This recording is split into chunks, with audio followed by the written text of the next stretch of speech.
Hi. Hello. My name is Elf at Drums. Now that I can hear myself think, I'm going to start speaking. No. This isn't a fluke. This isn't a gotcha moment.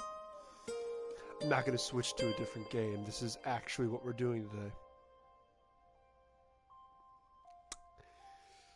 Yeah. Yeah, this is actually what we're doing today. So first off,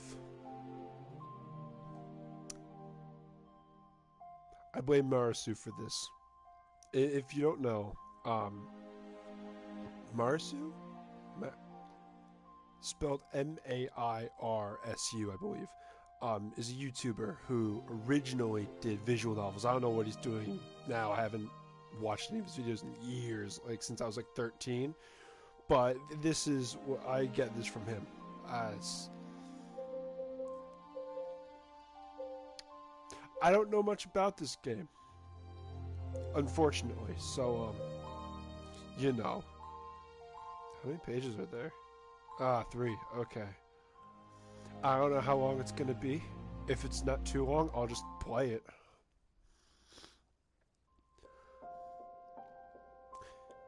Space really is incredible. It's simply vast, infinitely so, in fact, and it's expanding all the time. How do I... Okay. I've always liked stargazing, same. But what really got me invested in space was my older cousin, Seiji. He's an even bigger space nut than I am, if that can be believed. When I was younger, Seiji used to take me hiking so we could look up at the stars. He gave me a collapsible telescope for my 12th birthday. It was a pretty cheap telescope, and it wasn't all that powerful, but I cherished it. Those days I spent with my cousin out in the sticks were truly precious. I'm sure they would be. A lot of time has passed since then, though, and I'm not the wide-eyed, easily impressed little kid I used to be. I'm 19, and I've since moved from the countryside to attend university in Tokyo. So, first off, yes, this is a dating sim. No, I'm not like joshing you. Yes, this is what we're doing. I really wish it wasn't low-key, but I saw it and I got it as a goof game like a few months ago, and I've been debating streaming it, and it's Valentine's Day, and I thought that it would just be the perfect time. I'm studying physics, thanks to my childhood fascination with the stars, and I've dreamed of becoming a researcher when I graduate. Physics? Not astrophysics? Not like space? Just general physics? Okay. Okay. How is that pronounced? Jaxa. I'm not even going to try to pronounce that. I'd love to work for this, because I'm not going to try to pronounce that one day. And oversee satellites as they're launched into orbit. That's why you're doing it, okay. I'm getting ahead of myself. Nothing's certain in life. It's best to focus on here and the now. I don't want to end up disappointed, even if I'm doing all in my power to make my dreams come true. I'll take things one step at a time. Since I'd lived out in the sticks all my life, moving to Tokyo was, initially, a huge culture shock. Tokyo's busy 24/7, with a huge amount of buildings, and it's wreathed in perpetually flickering lights. Hey, New York City! I'm from there. I know that. I know that feeling. I'm not from there, but, you know, close by. I visited a few times. I live in a rundown apartment block with a bunch of other guys around my age. I'm situated on the 3rd floor in a teeny room with a tatami floor that overlooks a parking lot and a bunch of Chinese restaurants. Okay? The smell of frying beef, wine, and pork belly wafts through my windows every evening without fail, which ensures I always go to sleep hungry. I was just about to say, if I lived there and there was just always wafting through my windows, I would be so hungry 24/7. I would not be able to do anything. That has to be so delicious, but like so painful. I live in a pretty busy area, and cars go by every hour of the day. In the beginning, their constant humming used to bother me, but I've gotten used to it. I'm sorry. Is there a way I can... I gotta lower that music. No. I gotta lower that music. I'm not... I'm sorry. I really like the music, but sometimes it gets real quiet, and then it jumps up, and it's hard to hear myself, and I don't like want to end up getting louder. I've been in Tokyo for 8 months now, and the regular hustle and bustle has become an old hat. Okay. My passion for space hasn't waned during these months, but I've not had many opportunities to put the telescope Seiji gave me to good use. I still have it, old and worn though it is, but Tokyo's night skies are so crowded it's hard to get a good view of the stars. See the stars right there in the corner? Maybe that's a good place to start. Yeah, there's too much light pollution to contend with, not to mention all the actual pollution. Yeah, so with all the pollution and the light pollution, I was just in New York City recently. You can't see stars at all. It's really bad. I think Tokyo is similar to it in like, not like in building, but like in the fact that it's really big with a lot of billboards and a lot of like light. It's really bad. The skies here are never as clear as they are back home. Yeah, that's the one thing I miss about the countryside. I wasn't too cut up about leaving my childhood home on account of its critical lack of decent shops and the awful public transport, but the clear night skies were something special. I think I took them for granted. I had no idea before I left for Tokyo what I'd be saying goodbye to. It's not all doom and gloom though. I can't stargaze as often as I'd like, but I do have occasional opportunities to pursue the night sky. My university has a club devoted solely for stargazing, which, of course, I signed up for in a snap. I figured that I, alongside my new club members, would be making regular trips out to the countryside to camp beneath the stars, like I did with Seiji in my childhood. My dreams of camaraderie under the stars were doused when the reality of the situation hit me. My university's astronomy club, to put it lightly, is somewhat lacking. And, to put it rather less politely, it's almost a non-entity. Oh, that's not nice. I'm surprised it's still running, given its list of members stops shortly at a measly 2. There's the club leader, a cheerly girl called Akisaka. That's how I'm gonna pronounce that. Be mad. Akisaka? Akisaka Hiri. I sound so white, and that's fair. 1 year my senior, and me. Takiharu, and that's it. The end. C'est fini. We're the only members of the astronomy club. Why'd I mumble on that? Why did I get tripped up on that? I'm stuck dealing with Hiri all alone, and boy, is she a lot to deal with.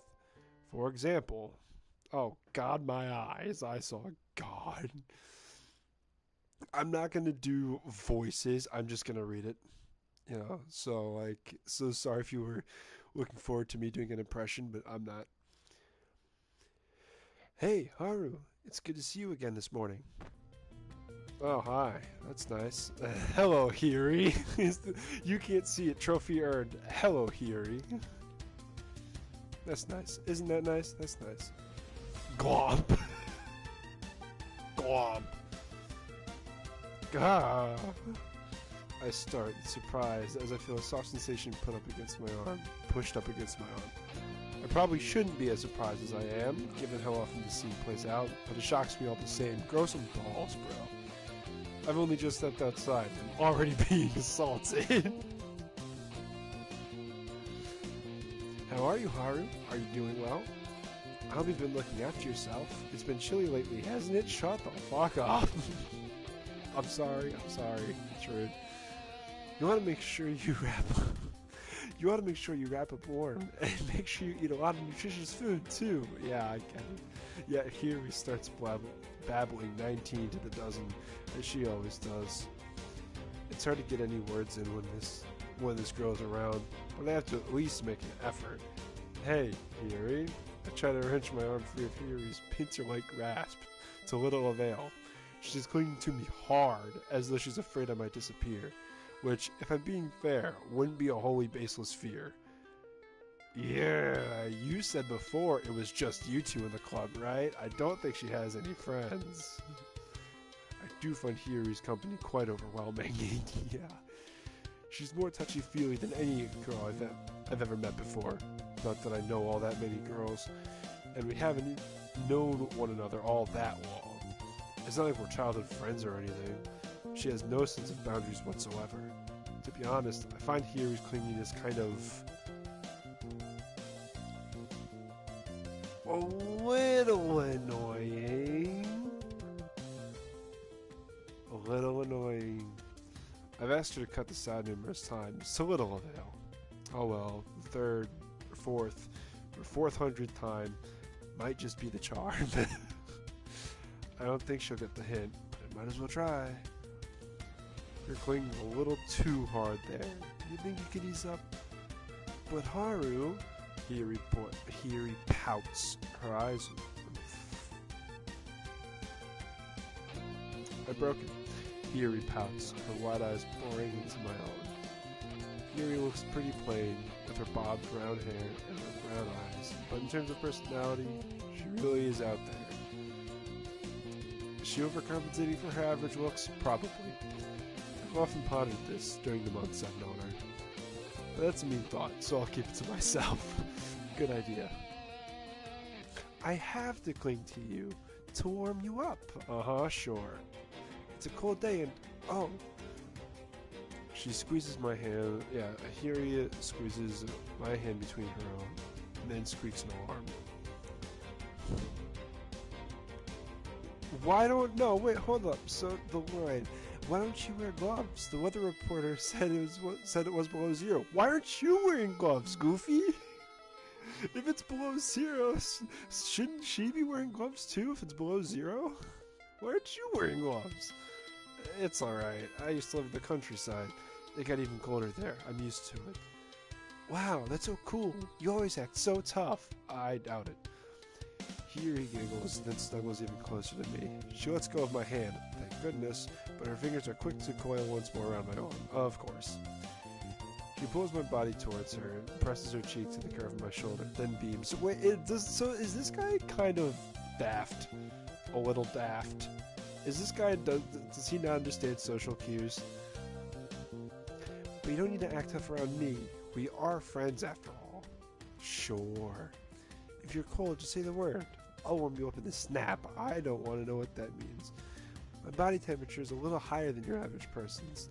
No, that should be expected, given I'm not an average person at all. You should already know that by this point, though, so I won't bore you with the details. Yeah, thanks. Here you might look completely normal to an outsider, but she maintains, quite forcefully in fact, that she is not, in fact, an ordinary girl. She believes, instead, that she's an alien.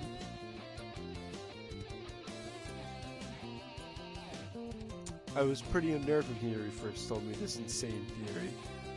And, to be honest, I'm still unnerved. I'd be a little unnerved, too. Like, I personally believe that aliens are real out there, without, like, not within our reach, right? Outside of our grasp. But, you know... But if a girl I met in an astronomy club was like trying to get real close, and she was like, "Oh, by the way, I'm an alien," I'd be like, "Ah ha ha, do you take schizophrenia meds?" Like, I would not believe her at all. I thought about quitting the astronomy club when she dropped that bombshell, but I wasn't able to do it because you love the stars. I love stargazing too much to pass it up, and while Hiyori is strange, I don't think she means any ill. She's a nice girl, really, if a bit too attentive to my needs, and I definitely don't dislike her. She's just a bit annoying. If it weren't for me, the astronomy club would only have one member, and it would be forced to disband. I know how much her club means to Hiyori. I'd hate to be the harbinger of its demise, even if it is on its last legs. I'm willing to tough out Hiyori-ness, at least until the end of the semester, but... Hey, Haru, can you maybe, like, not flirt with your girlfriend so early in the morning? You're going to make me puke, man. That's right, you don't have to show off like that. Are you trying to rub it in? Oh, these are his roommates. Guys with girlfriends are the worst. They think they're all that just because they have a bit more luck than us. Try. I think I know why these people are single. I think I know why these people are single. Normies really are the worst. They should all drop dead. Yeah, okay, you're unlikable. Jeez. I sigh.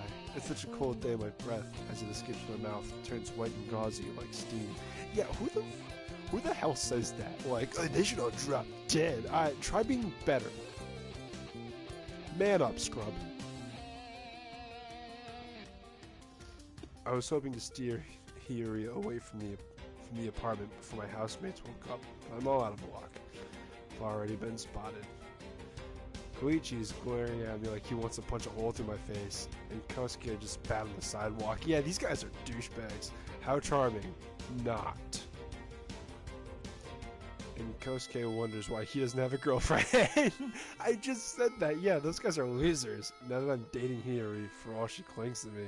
No, not that I'm dating Hiyori for all she clings to me. Oh, hi there, Haru's housemates. In this of my housemates' death glares, Hiyori shoots them a cheery smile. It's nice to see you. Make sure you wrap up warm, alright? It's very cold. I'd hate for you to get sick, and I'd hate it even more if you gave my dear Haru pneumonia. Hey, guys. I waved my housemates with my free hand, then tried to extricate myself from both Hiyori and this awkward misunderstanding. I think you've got the wrong idea. Hiyori and I aren't dating. I begin, but Kosuke cuts me off. Like, yo, you aren't. What girl clings to a guy if she doesn't have a thing for him? No. He didn't say she doesn't have a thing for him. He said they aren't dating. There's a difference. I'm not stupid, you know. I can see what's going on. This girl totally has the hots for you. Kosuke's right. It's so obvious. You can't trick us with that we're not dating bullcrap. She only dates to look at us because we live with you. I don't care one way or another if you want to flirt. But don't, do it in front of us, man. It's rude. You know what's rude? Saying we should drop dead. You know what's rude? This is hitting right. You know what's rude? Saying you should drop dead. Saying your roommate should drop dead just because he has a girlfriend. That's rude.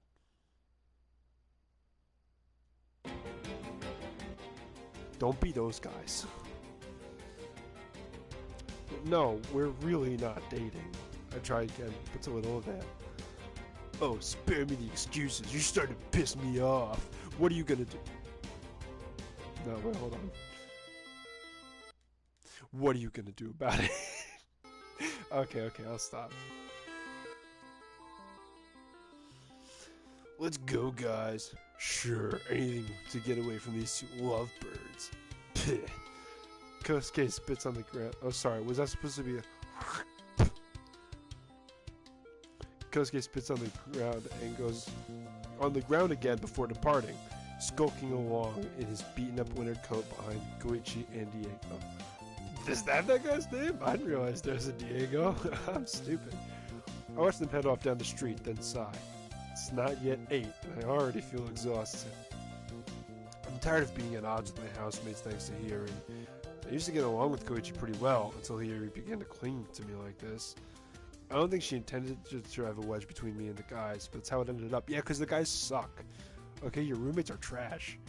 Maybe I'd feel less bitter about this if we were actually dating, but we're not. It's all a genuine misunderstanding, but how can I tell my housemates that? They refuse to listen to me. Hell, if I was in their shoes, I wouldn't listen to me either. Hiyori's closeness does look awfully suspicious. At least he knows it, right? At least he knows it.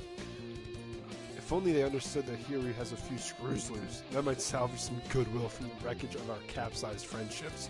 Your friendships are bad, bro. But then again, maybe not. I shouldn't hold out any hope. Yeah, they suck. Haru? Hiyori peers at me, her arm stolen through mine. Are you alright? You've gone very quiet. You're not cold, are you? No, I'm fine. I'm just thinking. About? I consider scolding Hiyori, and think better of it. She never listens to me. I doubt it'd do much good, and in any case, I don't want to upset her. I like to think of myself as a gentleman. Yeah, okay. Oh, it's nothing, really.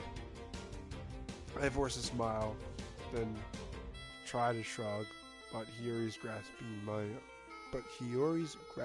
arm off mine. No, then try to shrug Hiyori's grasping arm off mine. There was no but there. I just read it wrong. Would you mind letting go? It'll be hard to walk to university with you clinging like that. I don't want to be late. Oh, right. You have a plane. Sorry. When I see you, I just can't help myself. The embarrassed reactions of your humans are simply too charming. You're a human too, you know. I mumble under my breath, but Hiyori doesn't seem to hear me. She's good at conveniently blotting out remarks that conflict with her worldview. At least she lets go of me, at long last, which is something of a mercy. I do wish she'd relinquished her grip on me earlier, though. It would have saved me a lot of scrutinizing glares from my once was trio of friends. Shall we head over to the campus then? Yes, let's. Hiyori beams at me, her choppy brown hair shifting about her face. I feel this guy's exhaustion. Is it bad? I feel this guy's fatigue. Let's go together. We have a lot to discuss. We still need to plan out the finer details of tonight's hot pot party. Oh yeah, I'd almost forgotten about that. What is a hot pot party? I'm gonna look that up. Yes, I am looking that up right now, actually. I'll even show you right now. Hold on. What is a hot pot party? That's not how you spell hot pot. That's hoi pot. That's hoi pot. I don't know if you can see that. What is a hot pot party? Potluck party at my office. For those who don't know, it's an event where people get to bring different kinds of homemade food, dish, and share.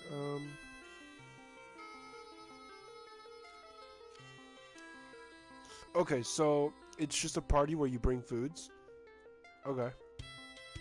It's good that you have me to remind you about these things then, isn't it? I swear, you humans would forget your heads if they weren't screwed onto your necks. How your race became the dominant force upon this planet, I shall ever know. It really is a mystery. Because we were smarter and we evolved faster than a lot of the other ones. And at least we believed we were smarter. A lot of animals are intelligent. But we have thumbs. And more functioning brains. So, you know. We were able to. It isn't, really. Darwin did a lot of good work demystifying all that. Haven't you heard of natural selection? Oh, really? I'm not good with complicated stuff like that. Here he falls into step with me as we walk over to the campus. The university is about half an hour away. We could take the bus or train, but I prefer walking. I like to get a bit of exercise in every day. Same. You know, on campus, I did like 20 laps. That sounds fake. It's not, I promise you. I got so bored in between classes, I would just do lap after lap.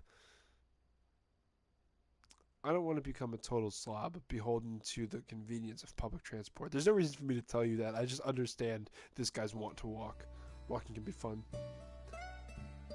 So, about the hot pot party. Here he says, once we've exhausted the subject of natural selection. I think we'll have it in the astronomy club room after we're done stargazing on the roof. I'll start cooking pretty late, maybe around 2100. Can I change that? That's 11, by the way. No, okay. That's 11 though, by the way. PM, 11 PM.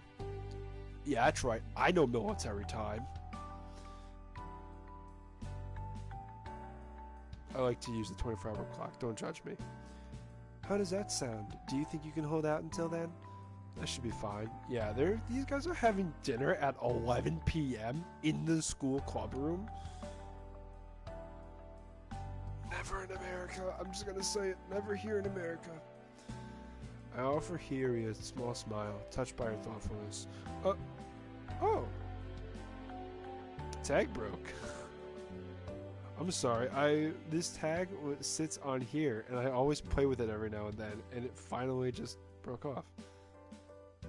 Okay. Offer Hiri a small smile, touched by her thoughtfulness. Wait, sorry, hold on. Wait, what happened?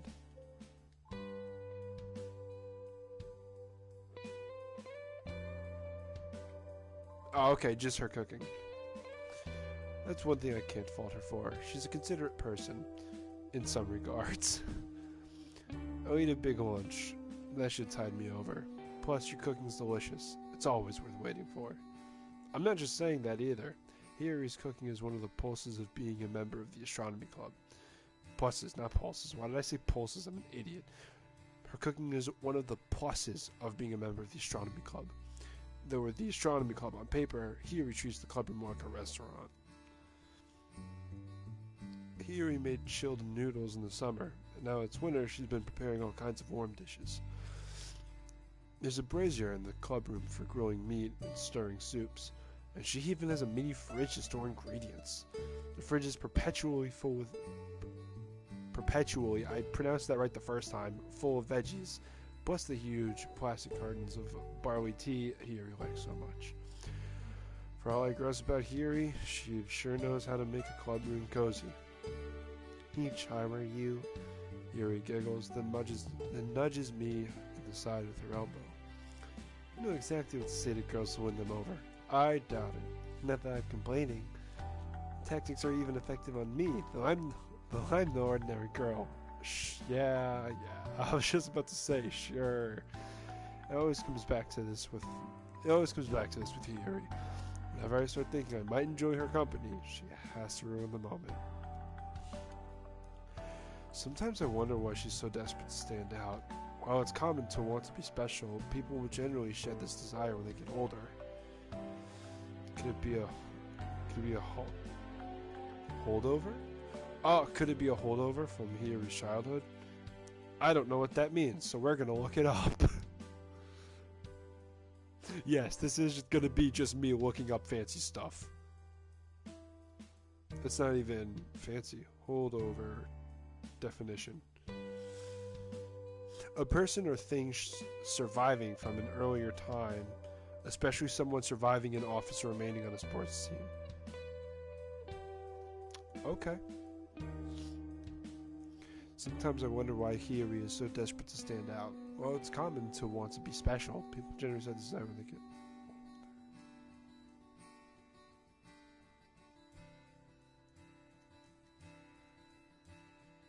Did it just...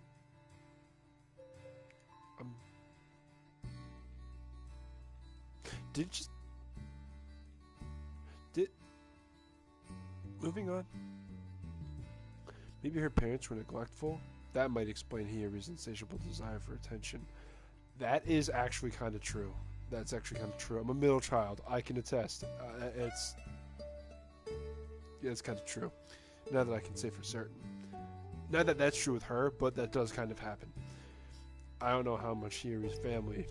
I don't know much about Hiri's family. She's a chatterbox, but she hardly ever speaks about them. Ooh, pardon me. So, do you have any requests for tonight's hot pot? Is there anything in particular you want? Not really, but I do like enoki mushrooms. I don't like mushrooms. Okay, hold on. You know what I got for Valentine's Day? Yeah, I got something. You ready? Boom. Box of Kit Kats. A box of Kit Kats. I wasn't gonna bust it out here, which is why usually I like announce this stuff like before I start the game. I wasn't going to, but I want me some Kit Kats. I don't know, man. I like Kit Kats. They're my favorite chocolate. It's a fact. I'm not gonna put them on like s'mores or anything, but like I like Kit Kats. Look at that. Yeah, but I do like mushrooms. Well, yeah, those are practically a given. Who doesn't put those in a hot pot? That's a good point. And then, I weigh up my options, all while running a hand through my hair. What about rice cake? I'm pretty fond of that. Sure thing. I can pick up some from the supermarket, alongside the rest of the ingredients. And what about the broth? Do you have any special requests? Jeez, just cook this man a meal. Oh wait, that's what she's doing.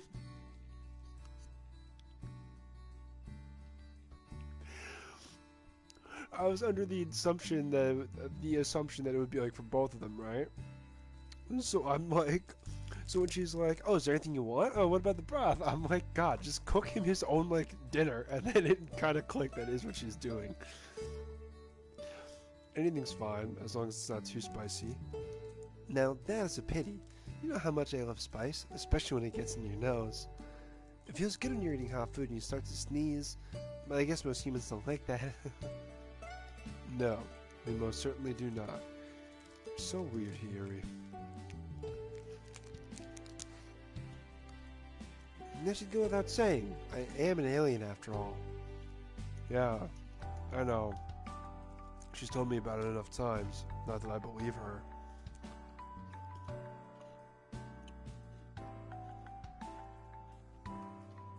Her family name is Akasaka, for goodness sake.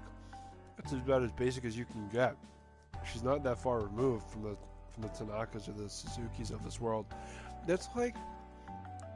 No, but that's like a guy being like, "Hi, my name is Johnson Smith, and I'm an alien." Like, yeah, I kind of believe that. If a guy named Johnson Smith was like, "Yeah, I'm an alien." Or like, "My name is Joey Johnson," or something really basic. Joey Butcher or something. Like something really basic. Actually, Joey Butcher might not be too basic. But you get my point.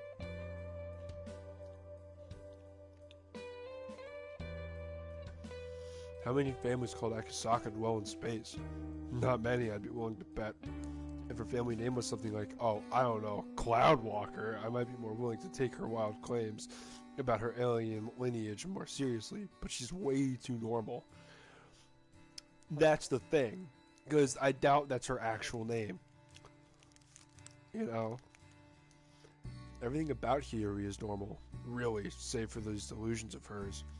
Sometimes I wish Hiyori wasn't such a good cook. Then I might have had the good sense to quit the astronomy club months ago when she started spouting all this crazy nonsense. I think it's too late for that now, though. Oh yeah, now she'll just find you. I decided to stick with Hiyori, and I'm in it for the long haul. Until she graduates, then you can quit.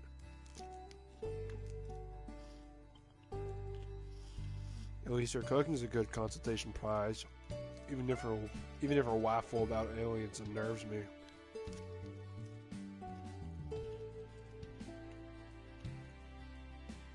Hey, Haru?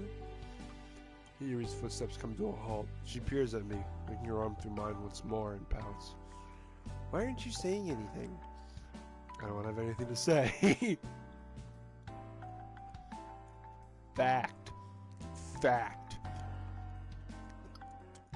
I'm sorry. If we're gonna be friends, and I'm quiet, right? I just want to say something real quick. If I'm walking with someone and I'm quiet, I'm not like being responsive and stuff, it's one of three things. One, I don't know what to say. Two, I have nothing nice to say. Or three, I don't have anything to say. So many times I'll just be sitting there or like whatever, and I'm just quiet, and someone's like, "Oh, you alright?" And I'm like, "Yeah, fine." Why? It's like, "Oh, you're just being quiet." I'm like, well, I'm not gonna say something if I don't have anything to say. But I just told you I was an alien. Doesn't that warrant some kind of reaction? You tell me you're an alien every day. I've gotten used to it. How can you get used to it? Because he doesn't believe you. Hiyori pouts. It should be a revelation, particularly for a guy like you who loves space. Doesn't it excite you? Celestis Lester. Haru, I don't think you're treating this with the gravitas? How do you pronounce that? It deserves. How do you pronounce that? In fact, sometimes I think you don't believe me at all. Maybe you think I'm teasing you or lying, but I'm not. I'm being honest. Everything I say is true. Sure. I believe that you believe everything you're saying is true. But as for me, you have your doubts? A few. Yeah. I mean, I don't want to be mean to Hiyori. Not after she's been so kind to me. But I don't want to indulge her. You don't look anything like an alien. You seem like a regular human girl to me, in every regard. No, you see, it's doing that. That's weird. That's weird. Oh, whatever. That is what you think, but how can you say that for certain? You've never seen my whole body. Right.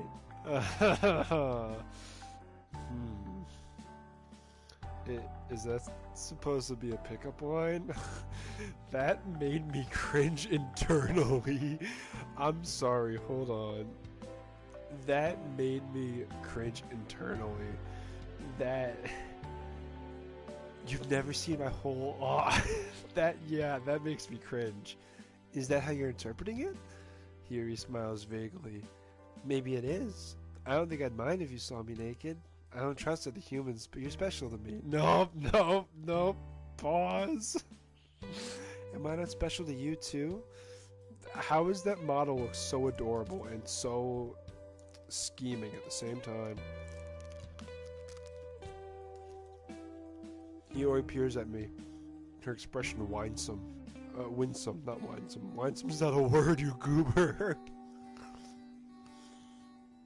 We are friends, aren't we? Yeah, that's not... we are, sure. But it's because we're friends, there are some things we shouldn't do. Such as getting naked in front of one another. That far surpasses the boundaries of mere friendship. In my eyes, at least. No. In most normal people's eyes. That's right. That's correct. Now, we've really got to hurry or we'll be late for class. I'm going to run. What? Hey! Good. Leave behind. Hiyori calls at me after me as I take off. The soles of my sneakers slapping against the dull, gray sidewalk. I can't see her face anymore, but I bet she's pouting. Oh well, if she really is an alien, she can always summon her spaceship or something. Not that that'll ever happen. There's no way Hiyori's an alien, and I have no interest in humoring her. It is, quite frankly, impossible. Technically, anything is possible. It's just super highly improbable. I eventually arrive on campus, no thanks to Hiyori, and head over to my first lecture of the day. And you can seat in the middle of the auditorium and take notes while my professor talks. I'm pretty passionate about my education.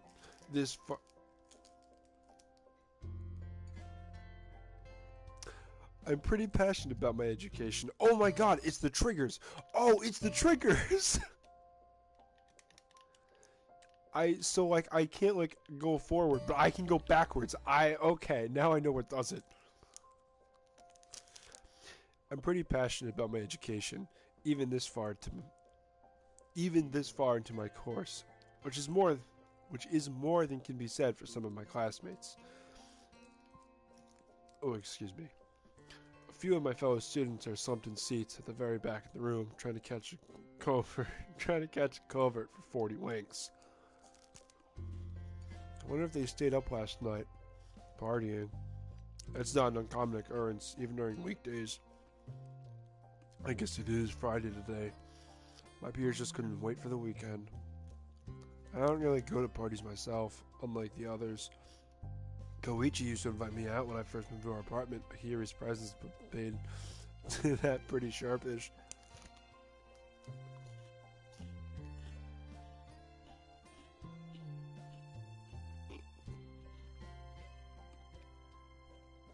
Hiri might be one of the only friends I have, and I'm not entirely sure if she's my friend or somebody I simply endure.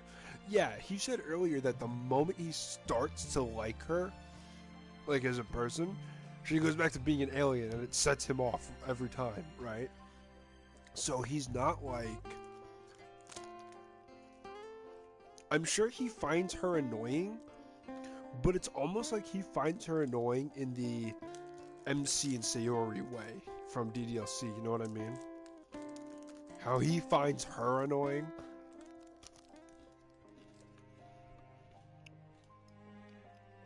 I definitely don't hate her, but her cooking is immaculate. It's complicated. Her cooking is immaculate, full stop. She cooks for you, full stop. Our relationship isn't nearly as complicated as physics, however. I have to focus so I don't lose track of what the professor's saying. I'm kept busy in lectures and seminars for the lion's share of the day.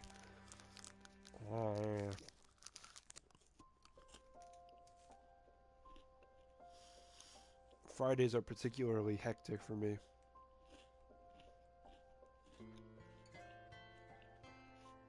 It's a little after 1800 when I finish my final class. The sky's already dark.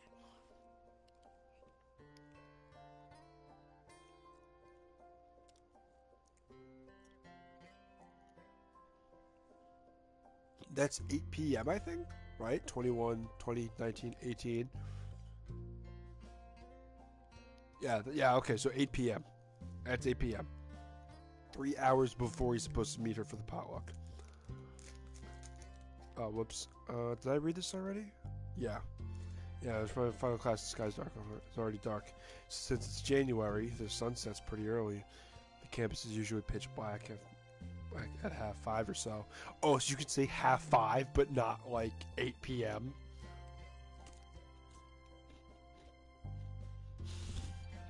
I feel tired thanks to all that frantic note-taking. And it's on weary limbs. I haul myself off to the astronomy club room. The astronomy club room is located in an out-of-the-way spot on the campus, a bit behind the library. Cool. Because I totally know where the library is.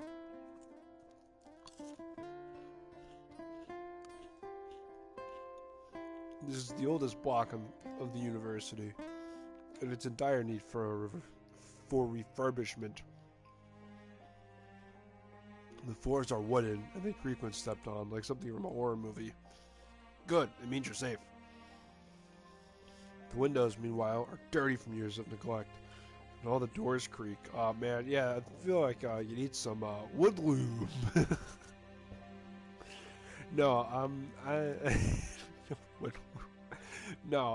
What's that thing you put on, like, because I know you just, like, grease up the things for the doors, like the hinges, right? But I don't remember what you use for floors. I haven't learned that yet. I don't remember. I haven't learned. This building is so woefully dated. I think it really might be a relic from the Taisho era. I don't know when the Taisho era was. When was the Taisho era? We're gonna look that up. You ready, kids?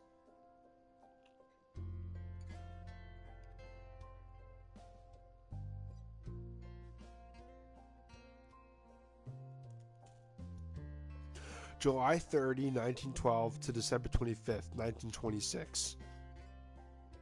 That's actually not that bad. And it's a pretty spooky vibe, particularly late at night. I like horror stuff, so that's not a problem for me. That's a problem for this guy. I wouldn't be surprised if we were haunted by a ghost or two. Not that I believe in ghosts, of course. They're even less scientific than aliens.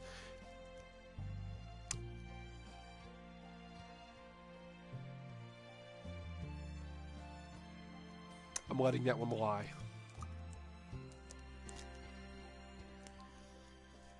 He says less scientific than aliens? As if either of them are disproven. I believe in both, right? I believe in both. Because I believe in pure science, right? And if we, in this galaxy, in this solar system, have so much life here on Earth, I highly doubt that we're the only beings in the entire universe to exist. Don't you think somewhere in a galaxy, somewhere, there's a planet with life similar to us, or maybe completely different from us, but there's got to be life somewhere else in the entire universe, right? I do believe aliens exist in that nature. I don't think we'll ever find them, but I think they exist somewhere. And I've had a lot of experiences with the supernatural. I can't say no to that. There is at least a possibility that aliens might exist, though none have been recorded. Sorry, Hiyori, but you don't count. There is no hard evidence, however, that suggests ghosts might be real. That is... If you look at all the big shows and names, sure. But the Appalachian Mountains... A lot of freaky stuff there.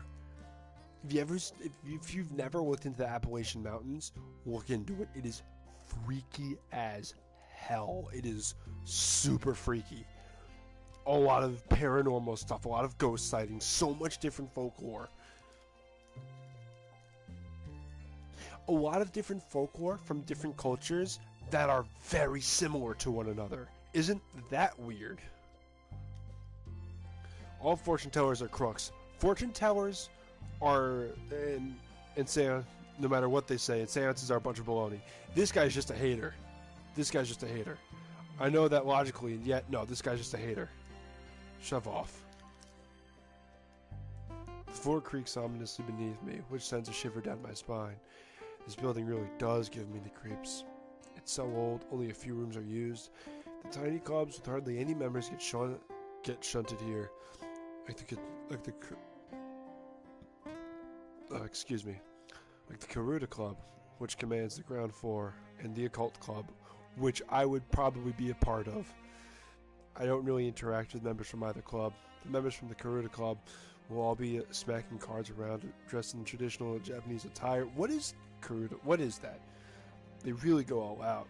And the last I heard of the Occult Club, they're busy trying to summon a demon. Okay, maybe I wouldn't be a part of that. Honestly, I wouldn't try to... No, yeah, maybe not. I changed my mind. Alright, I'm into supernatural stuff. I ain't into summoning supernatural stuff, okay? It's different. What is that? The Karuta Club? What is that? Karuta is a traditional Japanese card matching game originating from the 16th century Portuguese cards, where players race to grab corresponding cards, Torafuda, based on a read poem or proverb. Yumafuda. Okay, so it's a card game. Okay. I don't think their attempts are going too well, but I have no words for commiseration to offer them. This place is eerie enough without it becoming a meetup place for the denizens of hell. Eventually, I make it to the third floor, where the astronomy club room is located. I open the door, which parts with a rattle like a dying man's last breath, and let myself inside. Hey, Haru! Hiyori greets me, smiling cheerfully. Right now, she's kneeling by the fridge, which she's stuffing with packs of meat from a couple carrier bags at her feet. She swivels her head to look at me, though still crouched. It's so good to see you. Come in and have a seat, she says, like it's her personal apartment and not a club room. You don't need to tell me that. I was planning on it. I close the door behind me, then deposit my bag down on the ground. Jeez. I sink onto the well-worn couch with a sigh, not even bothering to remove my coat. That sounds like too much. It sounds too much like hard work. I'm beat. Did you have a busy day? Yeah, it was pretty intense. My hands are aching from taking so many notes. You can always use a laptop, you know. That might make things easier. Pencil and paper is so old school. It's efficient. I guess. I lean back on the couch and look up at the ceiling, frowning. It's rare for Hiyori to come out with anything so sensible, but she has her moments. I prefer using a pen and paper. Did he just call her an idiot? I'm sorry, did he really just call her an idiot? She seems a little, like, obnoxious, but she doesn't seem she doesn't seem stupid. I prefer using a pen and paper, though. It feels easier to take information, and if I have to write out each character. Plus, it's what I'm used to. I didn't use laptops in my old school very much. You went to a small school in the countryside, right? Uh-huh. It was really tiny. There were maybe 80 kids there, if there. Wow. Hiri whistles. I can't whistle. That is small. Coming here must have been a culture shock. It was, I guess. Not that I was utterly unfamiliar with the city. I was a total bumpkin. I guess old habits die hard, though. Still don't feel comfy typing. Oh, excuse me. Which might be a problem, come to think of it, given I want to work on satellites when I graduate. I laugh weakly, but in my sleepy state, my laugh soon transmutes into a yawn.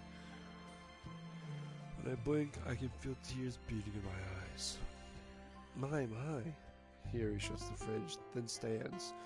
She surveys me with a sweet smile, her head tilted, and says, "You really must be tired. Perhaps you should have a quick nap." Is that alright? I don't want to ruin our plans for tonight. Oh, don't worry about it. It's fine. I can wake you up in an hour and we can go stargazing then. The stars aren't going anywhere. In fact, I think it's better if we wait. It's a bit too cloudy to break the telescope out now. Right. That sounds good. I yawn again, but I stifle with the palm of my right hand. There's a red welt on the inside of my index finger. I know it must be from gripping the pencil too tight. I get calluses pretty often. How tightly do you grip your pencil, dude? Maybe don't do that. Maybe I have sensitive skin. Maybe you're just gripping it too tight. I wonder if this is a sign that I should start using my laptop during lectures after all. It seems a waste to have one and not use it. Maybe just don't grip your pencil too tight? It costs quite a lot of money. My family isn't the wealthiest. I yawn again. The couch in the astronomy room is pretty soft, despite being so old. Damn it, now I'm getting tired. And its comforting embrace is lulling me into the world of dreams. My eyelids fall shut. My breath soon begins to even out. Hey, I think I'll take you up on that nap. Wake me up when you want to go to the roof, alright? I don't want to miss out. I know. You're even crazier about the stars than I am. And that's where I came from. Hiyori giggles. Leave everything in my capable hands. I'll look after you, Haru. She's proving to him that she's wife material. For now, you should rest. Thanks. This sounds pretty good.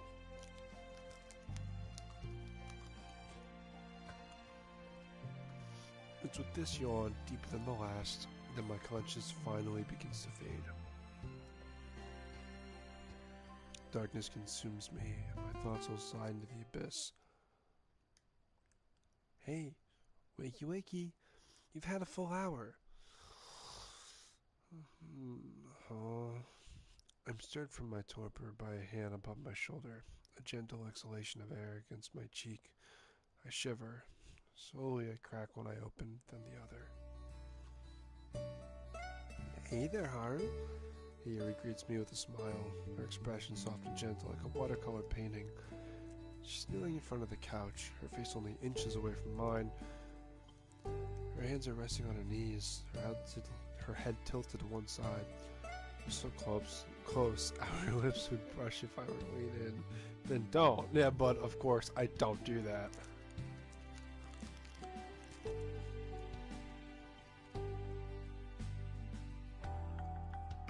I don't know how precisely I feel about Hiyori, but I don't think I'd want to rush to any kind of relationship with her. That sounds like more trouble than it's worth. Ouch.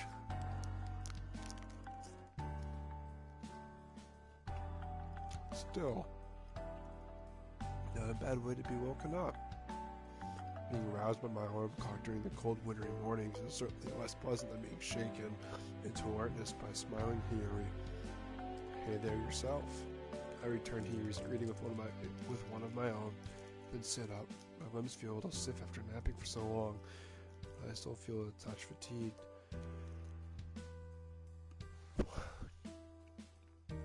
I don't know why. Every time this mentions yawning, I yawn. What time is it? 8:42. It's not that late.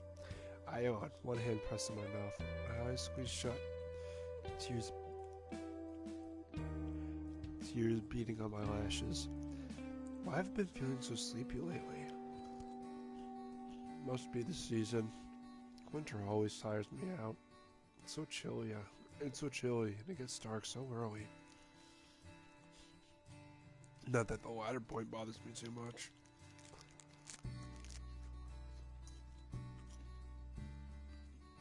Staring at the sun only hurts your eyes. But looking up at the moon can be soothing. It can be a soothing, therapeutic experience. I always like staring at the stars. Oh, you know what? I just noticed all of the sciencey posters. What does that say? It says The Journey, Visit Mars. Does that say Kelper? Does that say Kelper 69? Is that what that says? I can't tell. I'm sorry, what does that last one say? Does that say Med Planet? I can't read it. I can't read it. I've always liked staring at the stars. Yes, you like astronomy. We get it. I understand. Speaking of which, you ready to head up to the roof? I'm ready when you are. Here he retrieves her own foldable telescope, which is a more powerful and more expensive model than mine, and tucks it under her arm. Then she rises to her feet. Shall we head up?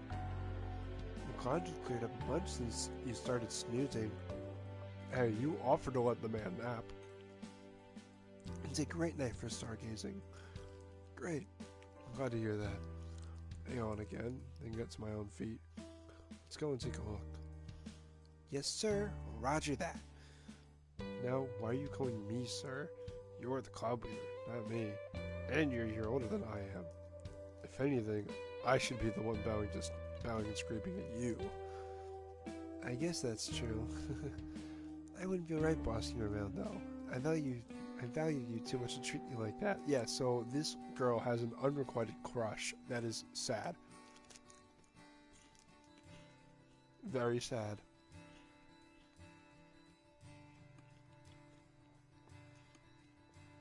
And besides, you are the only member left in this club, other than myself. I can't scare you away. I'm relying on you to stick by my side, even if everybody else has left me. That is depressing. Sounds kind of needy, Hiyori. That is really sad. I am needy. I'm not ashamed of admitting it. I need you. Gee. I glance away, my face turning red. That was such an... I feel like I was supposed to be like, gee.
I apologize. I apologize for that. Please let us continue. Oh, God, my eye. I'm sorry. My picture took my pic. My sister took a picture of me with like an actual Polaroid, and the flash hurt my eyes. It's like indenting in the screen and my eyeballs. Oh god. I'm well aware that I can't read. I'm well aware that I'm indispensable to Hiyori, given my status as her sole fellow club member, but hearing it spelled out like that is kind of embarrassing. Hiyori sounds so grateful. I wouldn't be surprised if she started groveling at my feet. Not that she could right now, given the telescope. Oh, excuse me. Wedged beneath her arm. I doubt she'd want to drop it.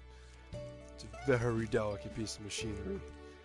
I should change the subject, for both the sake of my stammering heart and Hiyori's telescope, which is just as indispensable to the astronomy club as I am. Its destruction would put a bit of a damper on the night. Yeah, that would be really bad, wouldn't it? I'm happy to hear that, I guess. Right now, however, we shouldn't be worrying about who owes who what. Let's just look at the stars. Alrighty then. Hiyori giggles. I just broke you. Why did you not move? Let's get this show on the road. Or in this case, the roof. The last one's there, rotten egg.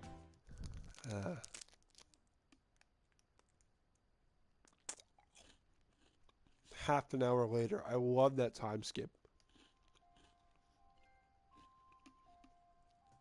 Achievement earned, Starry Night. I love that painting. It's like my favorite painting. Wow, the stars all look so clear tonight. It almost feels like we aren't even in Tokyo. We could be out in the countryside, away from all the lights and the cars. It's incredible.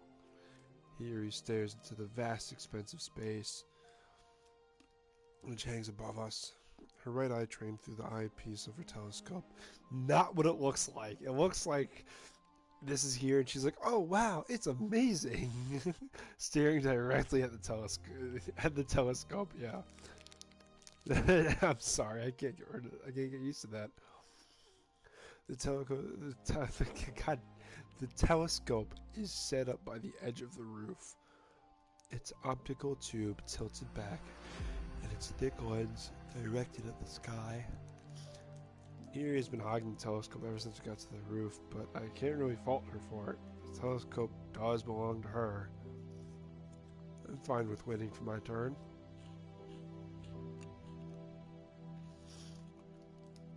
Venus looks so close tonight. It almost feels like I could reach out and touch it. And then she did, and I got worried. I wonder if that's an omen for good fortune. No, Hiyori's cheery exclamations are making me itch with curiosity. I want to take a good look at Venus too, now that I haven't dozens of times in the past. Seiji used to point all the planets and the constellations out to me during our walks. It's thanks to his tutelage that I've become so good at identifying the facets of our solar system. I've pored over the planets more often than most, but I've yet to grow tired of it. Space is an endless source of fascination to me, perhaps because space itself is infinite. Whoops, sorry. Sorry.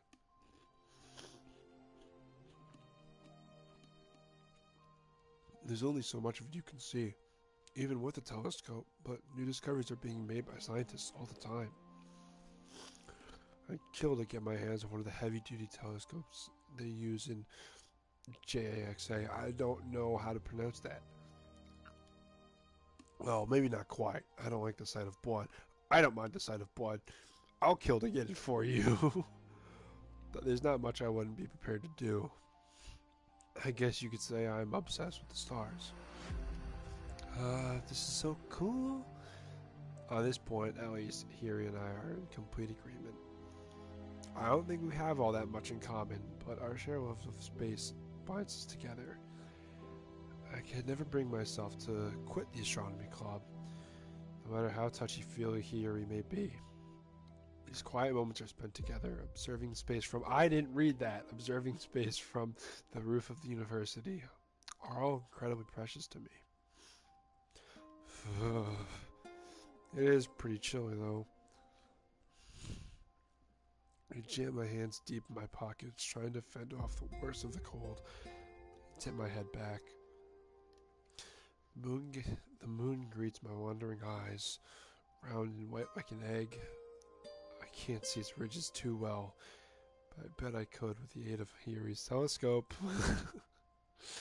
The moon is easy to spot, but no less fascinating for it. It's the Earth's only natural satellite, and it's the fifth largest satellite in the solar system. Other planets have more moons. Jupiter, for example, has 79. Jupiter's largest moons are Io, Europa, Ganymede, and Callisto. They're not observable with the naked eye, but you can see them with binoculars if the weather is right and you know where to look. What other moons are in the solar system beyond Earth's orbit? Mercury and Venus are known to have any natural satellites, though there have been reports about a moon being spotted circling Venus since the 17th century. That one's a bit iffy. Mars has two moons, Uranus 27, and Saturn, how many does it have? I can't remember off the top of my head, though I do know I did know this once. I think it has more known moons than Jupiter, despite being the smallest of the two planets. Does it have 80? 81? What are their names? I can't remember. Most moons are named after gods and goddesses, figures from antiquity. I'm not too interested in Greek and Roman myth. I am, but studying space got me into reading up on those old legends too. It's all pretty interesting. Sneeze. I should have just said sneeze. But not even my musing can fully distract me from how cold I am.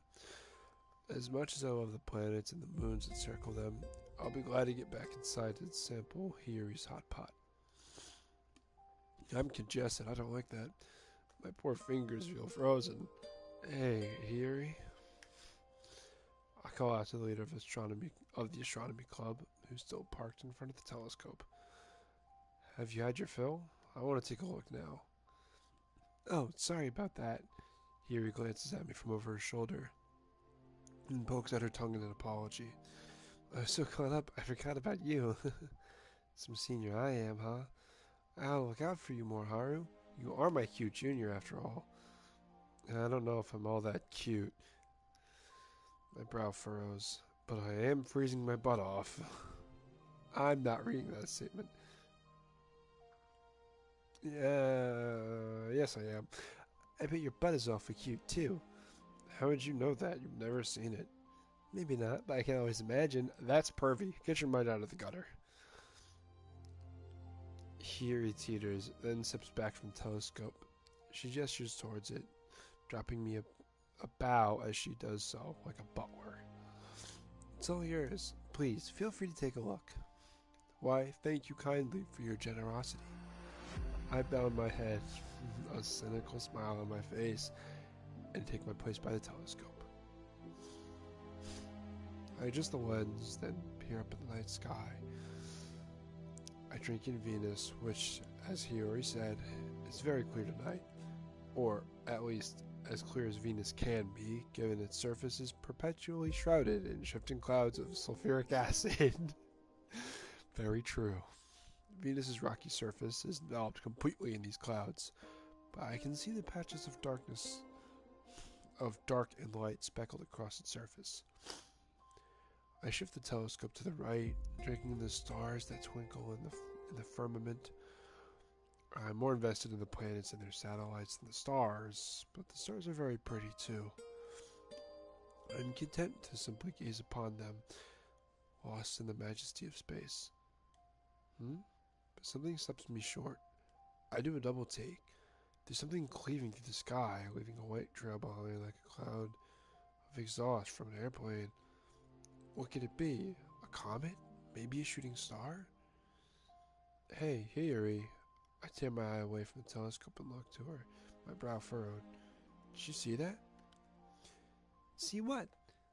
That band of white light, just there. No, there. I point to the sky, my arm outstretched like that alien from the popular American movie. Talking about E.T.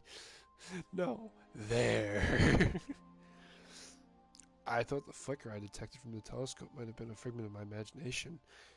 It passed by so quickly after all, but I could see the light again with my naked eye. There really is a trail of white light canvassing the sky, and what's more, it seems to be getting closer. That sounds dangerous. What could it be? Oh, wow. Yuri stares at the light, enraptured. Her mouth falls open in a small "oh" of surprise, her hands clutched at her front. I think this is the first time I've seen a shooting star so clearly. It's very pretty. It is pretty, yeah, but is it really a shooting star? What else would it be? I don't know. That's what I'm trying to figure out. I think it's moving a bit too quickly for a shooting star, and that trajectory? My brow furrows. I hope I'm imagining things, but is it just me, or does it seem like it's heading in our direction? I stare at the pinprick of light, which grows bigger and more intense with every passing second. I wasn't sure of my hypothesis at first, but now I have no doubts. The star, if it really is a star, is really plummeting towards us at a speed I can't even begin to fathom. It gets closer and closer still, until... Kiri, look out! Ugh. I pushed the transfixed Hiyori to the side, hoping to rescue her from the blast zone of the falling piece, from space debris, and land on the university roof with a dull thud. Pain sears through my leg, short and sharp. Did he get hit in the leg? Oh yeah. The air forces its way from my lungs, and I gag on the crisp night air. When I glance up, my vision hazy. I can see the object still shuttling towards us. So white and bright it hurts my eyes to look at. It's pretty, but I have no doubts now that it's deadly too. I'll not be able to escape its blast zone, not on my injured leg, but maybe Hiyori can? Oh no, so he just hurt his leg falling like an idiot. It seems like wishful thinking. On impact, this thing will be sure to leave a massive crater. I don't want to abandon hope. You have to run! Get out of there! What? But what about you? I'll be fine. Go on without me. I say, but I can't finish the rest of my sentence. I feel something collide with me, knocking a little air out of my lungs, which still remain. I cough, choking on nothing, my head smacking against the roof with another thud. Minor concussion, at least. And everything goes black. Are you okay? Are you alright, Haru? What? I blink groggily, and then finally, after what seems a small eternity, my eyes open. My head is throbbing something fierce, and Hiyori's panicky voice isn't doing much to assuage its aching. Oh yeah, so it's a minor concussion. I think if he's not like in the nurse, he's still on the roof. I think it was just a minor concussion, which he should be fine. My limbs, meanwhile, feel very heavy. My legs in particular. When the world happened, I remember I was standing on the rooftop, looking up at the night sky, and the next... Oh, thank goodness you're alright. I was so worried about you. You were out cold for ages. Really? I frowned. Define ages. I can't really rightly say. I was in such a state, I wasn't keeping track of the time. It felt like a long while, but now that I think about it, maybe it was only a few minutes. Not too bad. You were still, though. You were so still, though. You looked like a doll. Or a corpse. Yeah, I hate that. Yeah, I wouldn't like to imagine my crush as a corpse. That'd be bad. Still, you're awake now. And that's all that matters. How is your head? Does it hurt? A bit, yeah. I feel pretty funny now. I feel pretty funny. I should be alright, though. Let me try to sit up. Hold on. Before I continue, I need to go, like, unclog my nose. I need to go blow my nose. I'll be right back.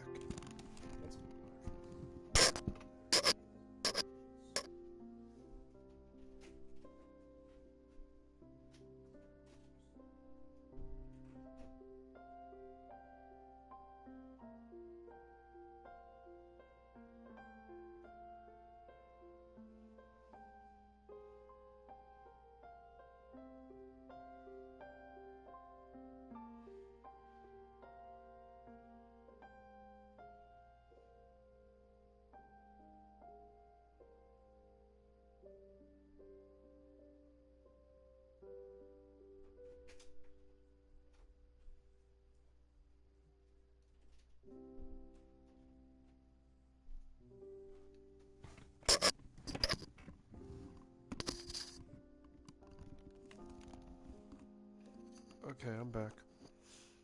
Sorry about that. It was just getting annoying. I make an attempt to sit, but... Huh? It's to little avail. What's going on? I feel alright, despite the dull throbbing in my skull, but my body refuses to obey me. Why can't I stand? I haven't lost the use of my legs, have I? It's possible. They feel disconcertingly numb, but at least I can feel them. That has to count for something, right? I can see well enough, and my vision isn't blurring. As for my legs, however, I look up, my brow furrowed, and... Crash landing. Oh. How would you not feel that? Ah. A single exclamation falls from my lips. It's only a single syllable, but it communicates my surprise better than any essay could. Now I see why my legs feel so strange. This whole situation, or so it seems, is strange in general. Greetings, Earthling, whose name I believe is Haru. It is a pleasure to meet you, though I fear it is not under the best circumstances. I must apologize profusely for running into you. I only hope I've not caused you too many problems. There's somebody sitting on top of me, and quite a distinctive somebody at that. A woman is perched on my lap, her plump thighs splayed, pinning me in place. I believe she's the one in the cover. So, well, her skin looks smooth and her eyes large, which, when combined, makes her look youthful. If I had to guess her age, I'd put her in the same bracket as Hiri and I, in her very late teens to very early 20s. Maybe she's 21, 22? It's hard to say with certainty. Her hair is long and pale green. That's not green. Fight me on this. That's not green. Like sea foam, it falls over her shoulders, fluttering in the cold breeze which bites through my coat and shirt. Though it's a cold night, this woman has foregone practical attire. She's wearing clothes the likes of which I've never seen before, outside of silly sci-fi flicks and Halloween costumes. Yeah, that really does look like a slight Halloween costume, doesn't it? I'm sorry, that's not the right word. I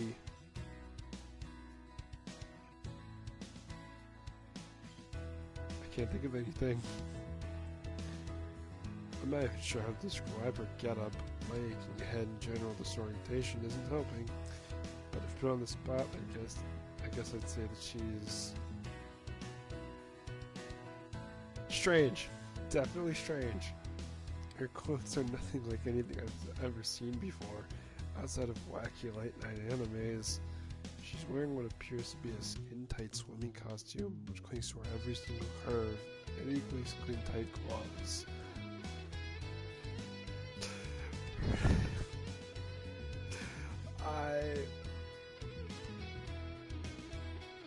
Those are hurting me up and pressed against the roof.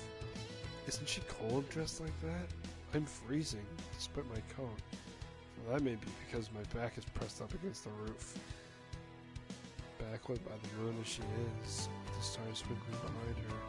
Beyond her, not behind. This woman looks almost ethereal, because she is.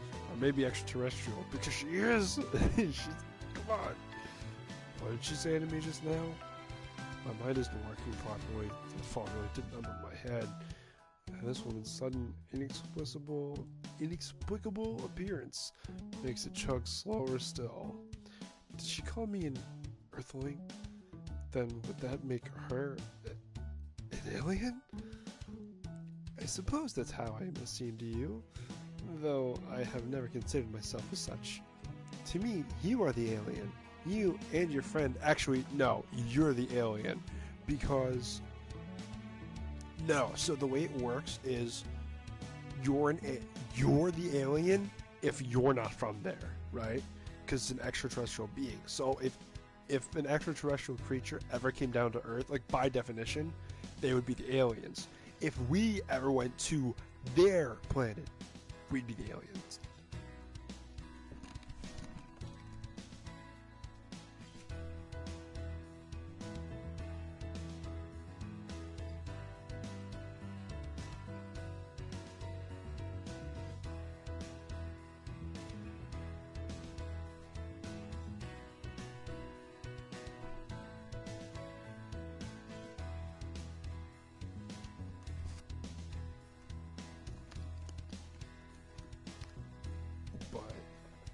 Yeah, low-key, she's kind of wrong for this. You and your friend... As long as I'm on your planet now, I must oblige by your customs. Not just that, you are the alien. I am an outsider, so I will not take any offense at being called an alien. You may call me that if you wish, if it will make things easier for you to understand. Wow, how considerate of you. Do you really think so? That makes me very happy. This is the first time I've ever been to this planet of yours, which is very lovely, by the way. I'm not entirely sure how I ought to act. I do not fully understand the customs of you Earthlings, but I am willing to try. Please do not berate me too harshly if I cause offense, though. Oh, no, there's no offense taken. Honestly, I'm so stunned by this chain of events, I don't know what to say. My mouth must be working on autopilot. I'm sure this must be some kind of crazy dream, but no, the alien girl in my life feels too warm, not to mention too solid for that. Speaking of the alien girl, so, what's your name?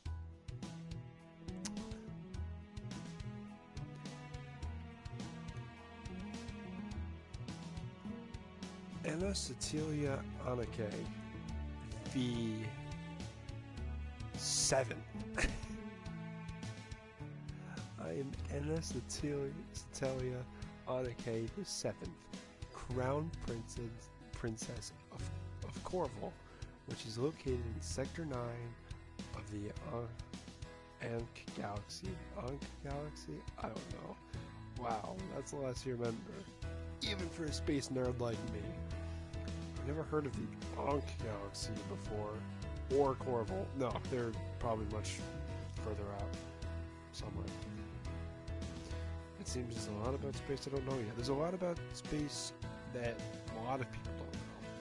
But you can just call me Anna for short. Yeah, Anna, if that's easier.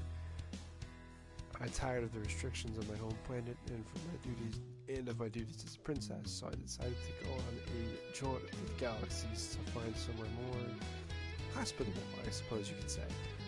I've heard good feelings about this humble planet of yours, so I decided to come here. Oh, that's bad. Might have been a bit too eager on initiating the landing sequence, however. My poor ship broke apart in your planet's atmosphere, and my power student was able to protect me from the worst of the impact. That, and the very kind, considerate boy who offered himself as a shield to protect me. What? Oh, don't mention it. But I must mention it. It was very good of you to catch me as I fell from the sky. Your thoughtfulness made my heart flutter, and so hasty though this might sound, I believe I've come to a decision. This can't be good. What? I'm tired of being Corval's princess. I would rather stay here on Earth and become your bride. Sure. Does that not sound like a wonderful idea? It's certainly an idea, but I agree with Anna's operating on autopilot until my last vestiges of common sense kick in. It's hard to think through the fog that's swirling about my skull. But didn't she say something incredible just then?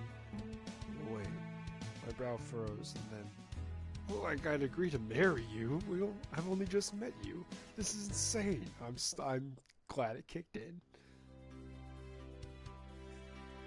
Huh? Does this mean you won't marry me? Sorry, but no. I'm too young to think about marriage, and like I said on the roof, I hardly know you. You do know me though. You know that my name is Anna Cecilia Anake the 7th, and that I'm the Princess of Corval. What more information could you possibly need? I don't mean to butt in, but he already butts in, but for once I appreciate it. I'm having a hard time dealing with Anna on my own. She might even be clingier than you yourself, which is saying something. You don't know that yet. You say you're an alien, yes? Yes, that's right. And you come from another planet? Indeed. Wow. Here leans back on the couch, her eyes wide. That really is amazing. So she's not actually an alien, right? She's just like imaginative, I think is the most polite way I can put that. I always knew there were intelligent alien life forms out there. This really is incredible. I'm so glad to meet a fellow extraterrestrial. Okay. It's nice not being all so alone. A fellow? And that since her head askance, okay. Are you not an Earthling yourself, Hiyori? I have a reason to believe so, yes. Though I have parents on this planet who have raised me since I was a child, I do not think they are related to me. I have a good reason to believe I was adopted, though my parents will not confirm my theories. They always tell me not to be so fanciful, like I'm saying all this without proof. Oh yeah, you're adopted. Oh yeah, you're adopted. It's kind of tiring. Yuri sighs and shakes her head. Enough about me, we should be talking about you. I'm really happy to meet you. I'd like some companions now I have arrived upon this planet. I have never before left the galaxy, but I do have some knowledge about Earth. I have seen some of your shows and read some of your books, so I have a smattering of knowledge about your ways. It's smut. It's gonna be all smut. Oh, really?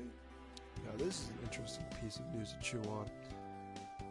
How are you able to get your hands on all that stuff? For a majority that we've been able to, we've been broadcasting our stuff to the outside, okay? I had it imported. Traders make frequent stops upon this planet, or so I've heard, to buy goods, which they resell in Corvin for marked up prices.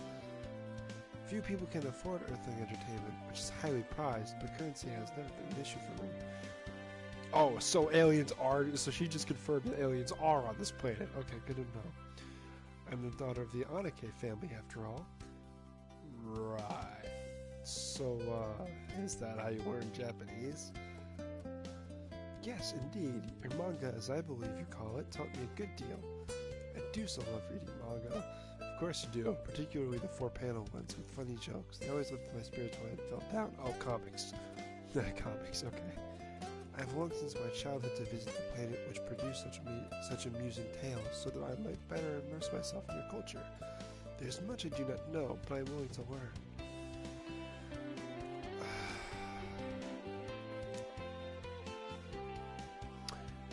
Anna's bright smile pierces my heart. She's so earnestly optimistic. I can't help but find her charming. Doesn't hurt that she's so pretty either. It's a relief that, despite being an alien, she's undoubtedly humanoid. She has the correct configuration of limbs, as far as I can see. Only one head, and her teeth don't seem to be razor sharp. If she were a space octopus with squirming tentacles, I'd find it hard talking to her, no matter how well-meaning she is. That's already giving me uncomfortable vibes. I clear my throat in an attempt to regain my composure, but I'm not sure about your marriage proposal. We've not known one another long enough to consider it, and I'm too young to make such a life-altering decision. We might have to put that on hold for now. What? Really? Emma pouts.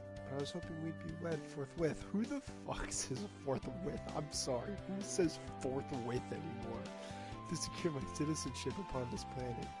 But I have absolutely no desire to return back home. Won't you miss your family? Somewhat, I suppose. My parents have been nothing nice to me, but they always put me under a good deal of pressure. Whenever they speak to me, it is to warn me about my manners or to coach me about my eventual ascension to the throne. I have no desire to deal with that sort of stress. Okay, yeah. I don't want to just yourself with me, but I preempted this and am able to shuffle back onto the couch before she can envelop me in her embrace. I've gotten pretty good at dodging exultant displays of affection thanks to the months I've known Hiyori. So is Hiyori not gonna, like, duke it out with this lady? If she doesn't, that's gonna be, I guess you could call it a talent of mine. Dodging is a good skill. I appreciate the gesture. I am with some trepidation, my arms folded. But like I said, this really is too sudden. I haven't even graduated from university yet. University? Higher education. It comes after high school. Haven't you read about it in all the manga you like so much? It is a new concept to me. The manga I read all revolved around cute girls and the attended tuition institutions known as high schools. I was not aware human education persisted beyond such boundaries. Oh yeah, far beyond. I guess that's not too surprising. I don't read much manga myself, but from what I know, these kind of things do tend to depict overly idyllic lives of high school students. Kinda true. University, by contrast, is more stressful. You're already an adult by the time you get to university, and you've got to start worrying seriously about the future. The university experience is a bit harder to cutify than careless high school antics. This room here that we're sitting in right now, I gesture with my arms, is a club room in a wing of our university. Hiri and I are both students. She's 1 year older than I am. Oh, excuse me. I'm studying physics with the hope of getting a good job once I graduate. I need to work hard, or all my efforts and all my money will go to waste. All the money will go to waste. That's the important part. If you don't have money, you can't try again. University isn't cheap. I really can't afford to get married now. It isn't very practical. Oh, I see. I suppose I understand. That is unfortunate, but... And his eyes light up. That simply means I'll have to wait until you graduated. Then there will be nothing to stop our wedding. Yeah, about that. How long do you think it'll take me to graduate anyway? I do not know. I'm not familiar with the Indian customs such as graduation, and your days do not pass as they do in Cornwall. It is hard for me to give a proper estimate, but would it perchance take 2 of your earthen weeks? Very 2 weeks? I shake my head. She's going to be very disappointed. I think this girl might be laboring under a misapprehension here. Try 2 years. 2? Is it really like that in Japan? Try 4 years here. Try 4, and then an extra 8, depending on how much you want to go. Huh? And his eyes widen. But that is a long time. It is. Yeah. That's why you should probably give up on the idea. I doubt you'd want to hang around here for that long waiting on me. It is true. It is an inconvenient amount of time. I was hoping the process would be much swifter. But if you say I must wait 2 years before you will consider my proposal, then that is what I will do. I do not plan to return to Cornwall anytime soon. You see, I would far rather be your wife than a princess. It sounds like fun. I doubt it. She did say that before, didn't she? She wants to marry me so she doesn't have to become queen. I don't know if avoidance is the best reason for a couple to get married. It's not at all. Couples on this planet get married for spurious reasons all the time. Love isn't the only factor, not by a long shot. What I'm suggesting isn't all that uncommon, actually. Not that I'm planning to tell her that. I don't want to give her any further ammunition to fuel her delusions. Does she actually like me anyway? No, she just met you. Her friendliness is awfully effusive, but perhaps that's just part of her culture. I'm busy pondering this when... Oh! And it jumps, alarmed, as a low rumbling sound emits from her stomach. Smiling bashfully, she rests one hand upon her abdomen and says, "My apologies for the most the most ungracious sound. I apologize if I have caused any offense." It's alright, you can't help being hungry. So, Hiri, who is into the main character, met an alien who's like, let's get married, and she's not upset by that at all. Oh yeah, you can't help being hungry. I imagine you haven't eaten in a while since you left the house. That is indeed correct. I was so caught up in my attempts to free my own planet, I did not think to eat beforehand. Revi made me some snacks to eat during my flight. She's my maid, but they were not nearly enough to sustain me.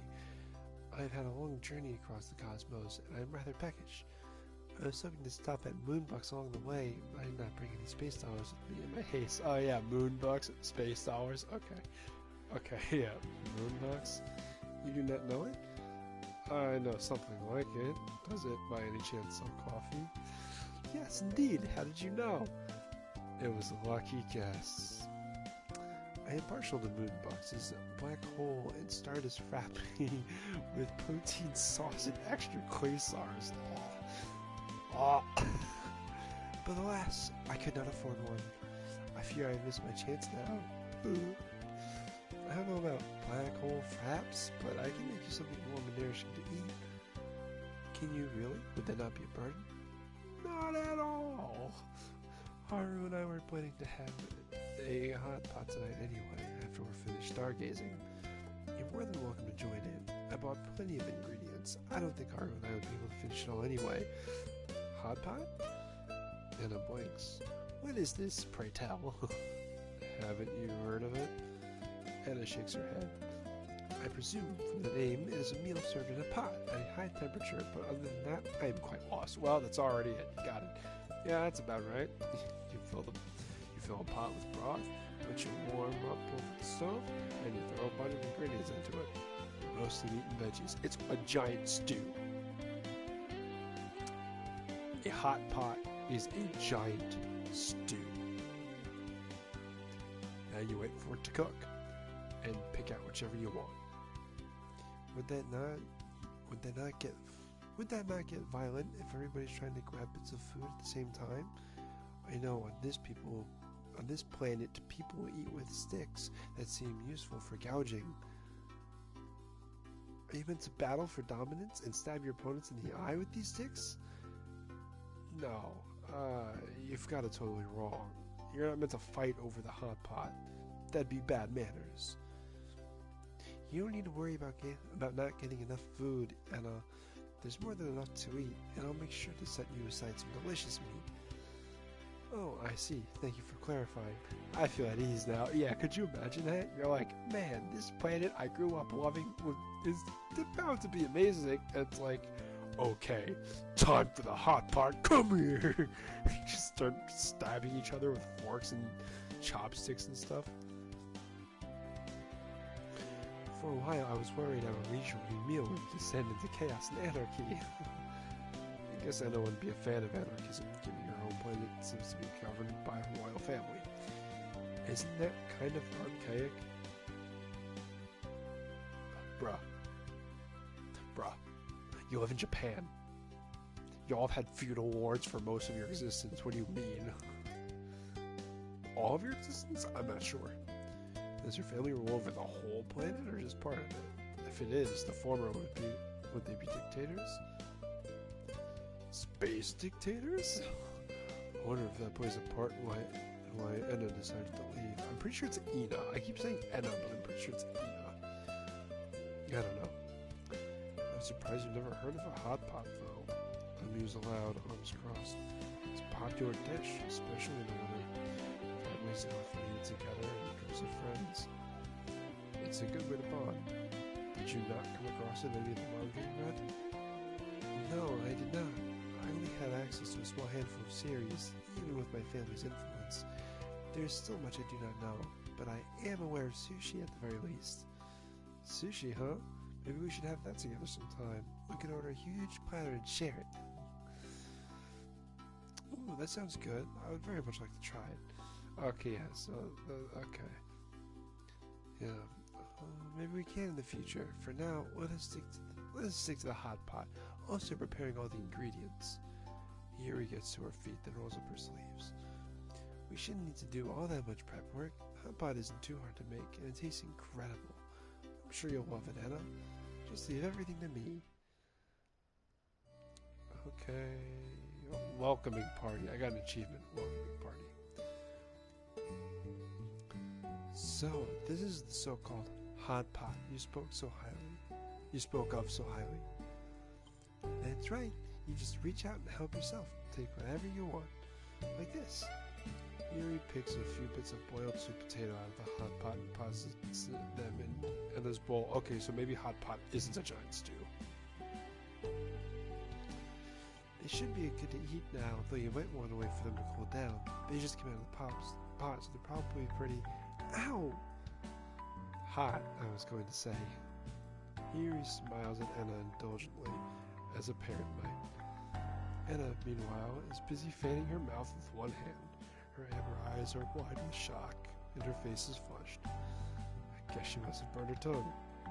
No, I thought she burned her eyeball. I'm sorry. She might be particularly sensitive to shifts in the temperature, being an alien. Also, hot things are just hot, bucko. Wonder what the weather is like on her home planet. You alright? You need something to drink? I can pour you a cup of barley tea if you'd like. Oh, no. Anna swallows her mouth full of searingly hot sweet potato, then offers Hiyori a smile of reassurance. I'm quite alright. Thank you for your concern. I did not expect this so-called hot pot to be quite so, well, hot. Really now? I raise an eyebrow. Really now? The clue is in the name. The heat is not unbearable. I was simply taken by surprise, that is all. My tongue does feel rather funny now, though. I believe I shall follow your advice next time and boil my food before I put it inside my mouth. That should prevent any further mishaps. I do hope so. I wouldn't want to hurt you. How about it's something you meant to enjoy, even if it does make your mouth tingle? Are they burning their tongues? I don't think food is supposed to make your mouth tingle. I don't think that's supposed to happen. Here he takes a disc of sweet potato from her own bowl and blows on it. Then she pops it inside her own mouth. Pardon me. She chews for a few moments, savoring it and sighs happily. Now that really is good. There's nothing I love more than sweet potato. I think I might like it even more than beef. What about you? Oh yes, this food is quite lovely. It is nothing at all like anything I've had on my home planet. Oh, I'm happy to hear that.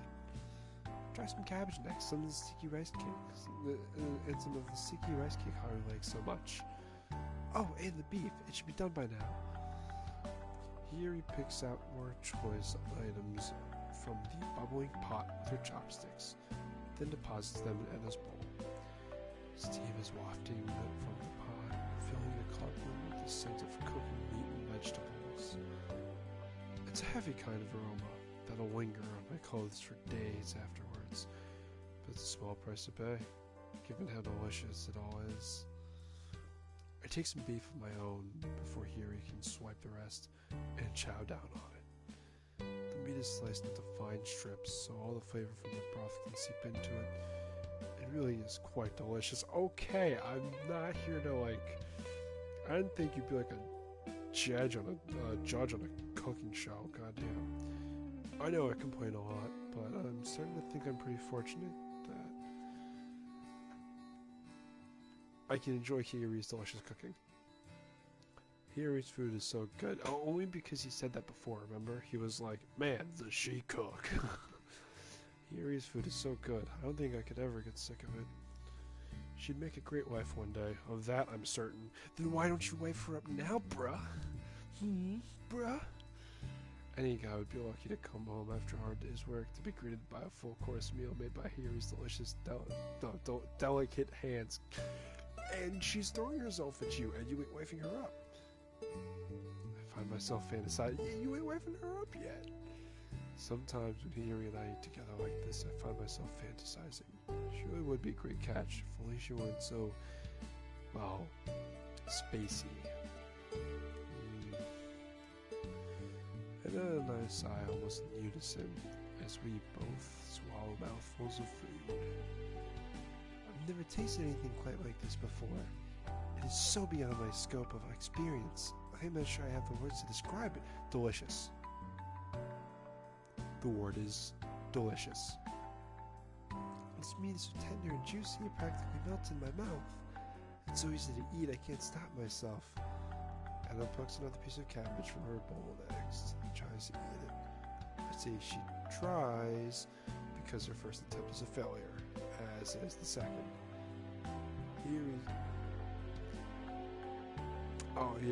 He taught Anna how to use her chopsticks while the hot pot was still boiling, but she's yet to master the art. I suppose they don't use chopsticks in Corval.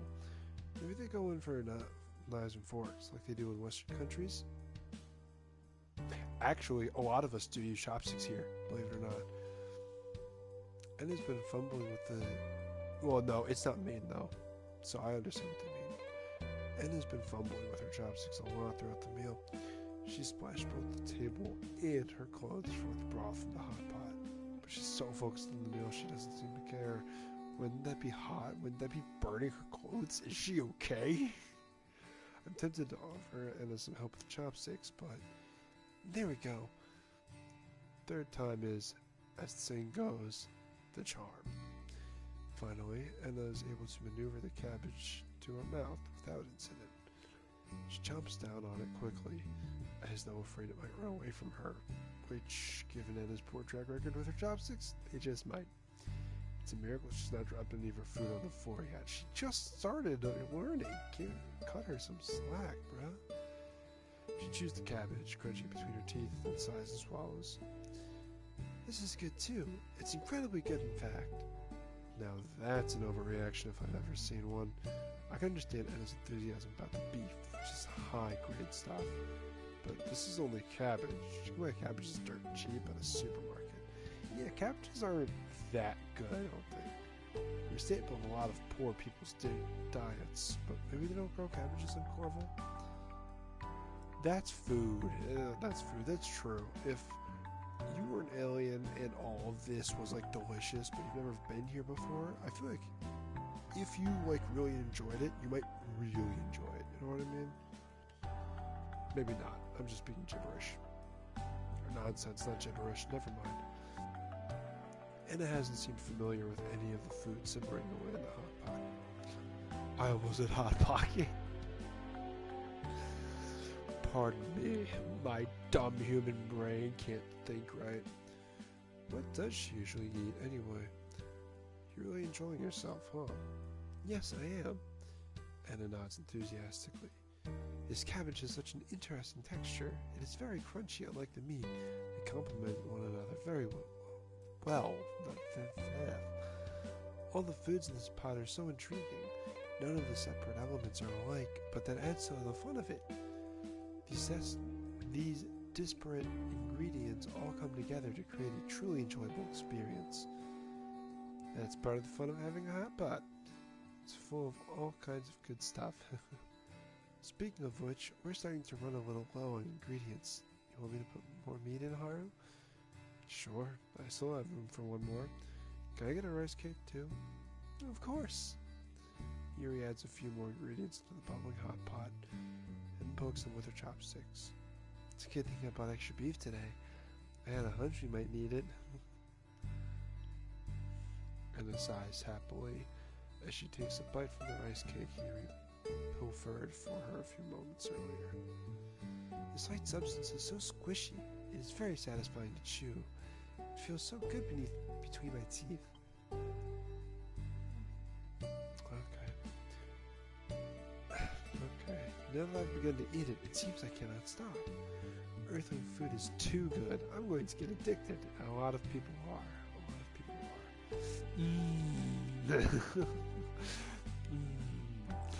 Anna eyes the bubbling hot pot with eager anticipation, her eyes flushed with the giddy happiness of a child. Happy Valentine's Day, my friend. I knew coming to Earth was a good idea. Your costumes are so intriguing, though I cannot say much about your utensils. These chopsticks are very hard to use, but I do suppose that does add to the challenge of all of them.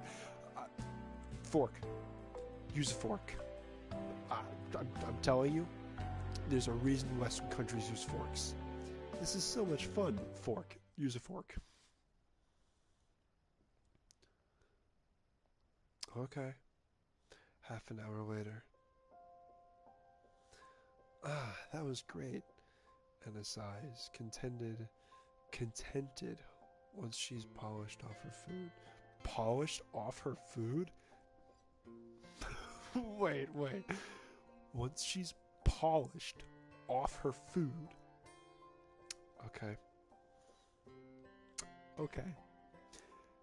Then sets her now empty bowl back down on the table. My stomach is nice and full, and I feel very warm.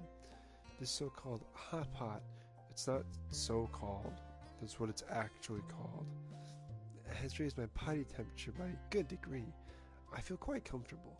I'm very happy to hear that, though I think you might have made yourself a bit too comfortable.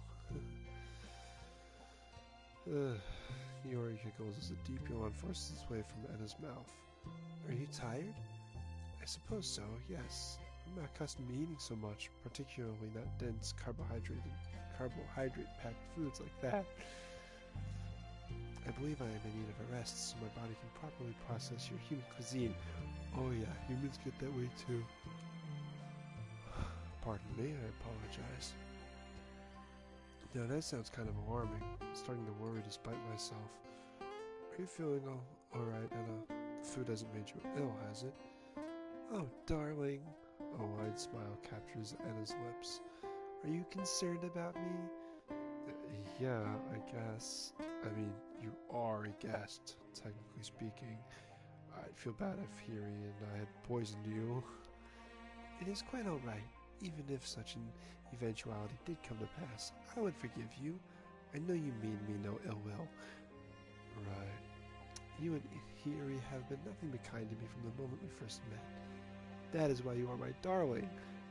Not at all. Not at all. Anna winds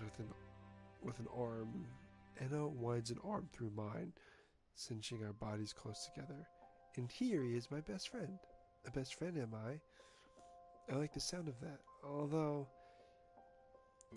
Hiri finishes stacking the dishes and pouts, her index fingers pressed together. So, this is a dating sim about an alien.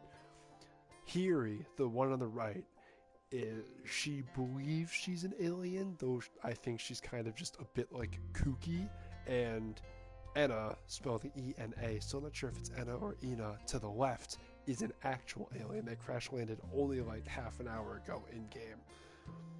And I was just about to say, because this whole time, Hiri has been super like into the MC here, whose name is Haru. And I was saying earlier, like, is she gonna be upset? Because what happened was this alien lady crash landed, right? And immediately was like, "You caught my fall. How great! How grateful am I for you to have done that for me. Thank you so much. And because you did, we're getting married." And it's just like, wait, hold on, what? So one of the things I was saying before is Hiri okay with that? Because she's very obviously, clearly into this guy. So I think they're about to actually, touch on that topic. Hiri finishes stacking the dishes, then pouts, her index fingers pressed together at her front. I'd rather be your fellow alien. I don't think I'm from Corval, but I'm sure I must hail from somewhere beyond this galaxy. No, okay, yeah, it's weird. It's weird. This is the one that, remember, I bought like a few months ago for like $2.99 or whatever it was. This is that one. Yeah, I think I'm going to ignore Hiri's otherworldly ramblings. I have enough on my plate at the moment, what with Enna's sudden appearance. I can only handle one bona fide alien babe in my life. So you admit she is a babe. Fortunately, I do not think this food will cause me any serious injury, though. I only require sleep, that is all. I have had quite the busy day. My escape from the palace and my landing upon Earth were all very exhausting. The so-called hot pot. Should I even bother trying to correct her at this point? If Anna weren't so good-natured, I'd almost believe she's doing this on purpose. Has finished me off, I'm afraid. Anna shifts away from me at long last, her hands resting demurely upon her lap, then glances about the clubroom. Smiling bashfully, she says, I would hate to be a further burden upon the pair of you, as you have already shown me excessive kindness, but would you happen to know where I might be able to pass the night? I would very much like to rest my weary head before I fall asleep on the spot. Ooh, pardon me, I apologize. Another yawn punctuates that will fit. Another yawn punctuates at the end of the sentence, which adds further credence to Anna's sleepy state. Her amber eyes bead with tears, which catch on the ends of her long eyelashes. Cringe. She is so noticeably tired. Her head is beginning to droop. I'm afraid she might really pass out, face first, onto the table without some kind of intervention. She needs to have a lie down at the very least, but what exactly is to be done about this situation? I guess we could take her to the hotel. Let her sleep in the club room. Done. But that mightn't be the best idea. She's bound to draw attention in a get-up like that. Plus, we don't know how long she'd be staying there. It's possible to say how many days she'd need a room. That could get pretty pricey. Oh, don't worry about the money. I could afford to put Anna up in a hotel for her however long she desires. Are you rich? Are you rich and we just don't know it? Really? I blink. Do you have that much disposable cash? I don't mean to boast. That's why I don't speak about it. But my human parents are pretty well off. Oh, okay, so she is rich. So she's into you. She's really rich. She's really attractive, and she cooks bomber meals. Why aren't you wifing her up, dude? So what if she thinks she's an alien? She sounds really sweet. They give me a lot of money every month, so I don't need to worry about my finances. That's why I'm able to buy so much high-grade beef whenever we have hot pot. I see. I'd wondered about that. I always thought the hot pots were in our teeny tiny club room were suspiciously bougie. I guess I know why. Still, I had no idea Hiri was the scion of a rich family. She doesn't act a well-bred young lady. I've always pegged her as more of a tomboy. She doesn't wear makeup, her hair is rather plain, and her clothes are nothing fancy. I always figured Hiri came from a decidedly middle-class family like mine, but I guess not. This is quite the revelation. Now, I'm really interested in seeing what her house looks like, but there are more important matters to hand, namely, what we're to do with our resident alien girl, Anna. Ow, my headset hurts. Even if that's the case, I wouldn't feel comfortable putting Anna up in a hotel. I can't let you foot the bill, it wouldn't be fair. I cast a pensive look in Anna's direction, and I'd rather keep an eye on her. She knows so little about our culture, she needs somebody to help show her around. Sure. It's not like you're super into the stars and she's a busty babe that immediately wanted to marry you. Yeah, you want to teach her about the culture. Sure. Yes, I agree. A hotel would be practical. Who says that? I'm sorry, who says that? Yes, I agree. Who says that? Bro, what 19-year-old or 20-year-old says that? Which, yeah, in case you didn't know, these two characters, Haru and Hiri, are 19 and 20 in that order. Maybe we could let her stay in the club room? I mused, but as soon as I broached the idea, I found myself picking holes in it. No, that's no good either. I doubt any faculty members would stop by and find her, but if they did, she'd get into trouble. She's not even a student after all, and even if she was, she'd need permission to stay here overnight. There isn't a proper bed in here either, and it's rather chilly. The windows could use more insulating. Hiri's not wrong there. This wing of the university is pretty old, and what is that word? Pontificated? No. Now that is a new one. I'm sorry. What does that mean? Pontificated?